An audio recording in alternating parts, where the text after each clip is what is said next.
In the bustling Jetavana monastery, situated in the heart of Savatthi, resided a monk named Tissa. Monk Tissa was well learned and had spent many years in the Sangha, the community of monks. However, his seniority had bred within him an air of arrogance. He considered himself above the others, demanding respect and special treatment. He shirked his duties, believing them beneath him, and often picked quarrels with his fellow monks. Tissa's behavior did not go unnoticed. The other monks were deeply troubled by his arrogance. They found it difficult to live harmoniously with him. His constant complaints and disregard for communal rules created an atmosphere of tension and disharmony within the monastery walls.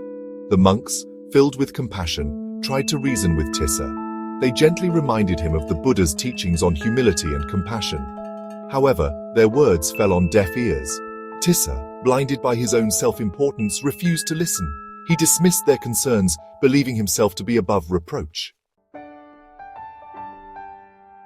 One day, unable to bear it any longer, a group of monks approached the Buddha. They recounted Tissa's behavior, his arrogance, and his disregard for the Sangha. The Buddha listened patiently, his serene face betraying no judgment. When the monks finished their tale, the Buddha summoned Tissa. With a gentle voice he asked, "Tissa, is it true that you are not fulfilling your duties and are quarreling with your fellow monks?"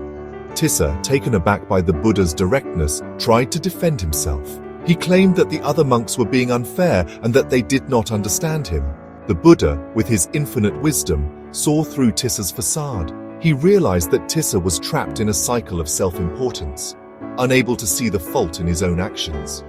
To help Tissa understand the consequences of his behavior, the Buddha decided to share a story from a past life.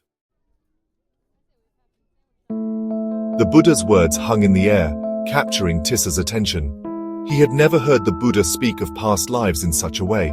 Intrigued and a little apprehensive, Tissa sat down, urging the Buddha to continue his tale. "In that lifetime," the Buddha continued, his voice taking on a faraway tone, "you were blinded by your own power and grandeur. You believed yourself to be invincible, above the laws that governed ordinary men." The Buddha paused, letting his words sink in, allowing Tissa to picture himself in that bygone era.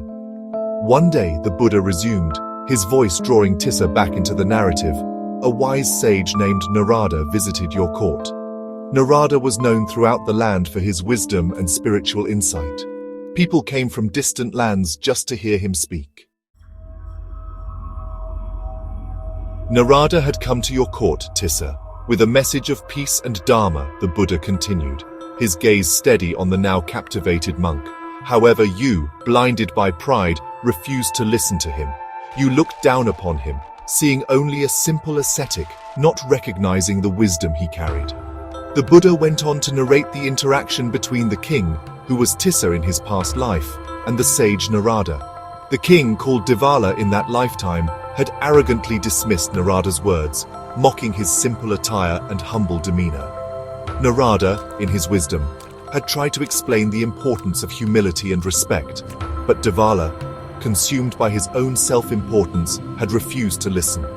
The king, in a show of his power, had challenged Narada to a test of wit, believing that he could easily outsmart the sage. Narada, seeing the king's arrogance, agreed to the challenge, but with a heavy heart. He knew that the king, blinded by pride, was heading towards his own downfall. The Buddha described the test of wit, highlighting how Narada, with his wisdom and understanding of human nature, had easily outsmarted the king. He spoke of how Devala, humiliated and enraged by his defeat, had banished Narada from his kingdom. "Blinded by your arrogance, you fail to recognize the wisdom in Narada's words," the Buddha said, his voice filled with compassion. "You let your pride cloud your judgment, and in doing so, you brought about your own downfall." The Buddha then narrated the downfall of King Devala. Consumed by anger and humiliation, Devala had become a tyrannical ruler. He had turned against his people, his decisions driven by ego and vengeance. "Your actions," the Buddha continued, looking directly at Tissa, "led to suffering, not just for yourself, but for your entire kingdom. The people, once prosperous and happy, were now living in fear and misery." The Buddha concluded his tale, leaving Tissa to contemplate the consequences of his past actions. Tissa, the Buddha said gently, the arrogance and disrespect you display towards your fellow monks are not new. They are echoes of a past life, a life where you let pride and ego dictate your actions. The Buddha's words struck a chord deep within Tissa.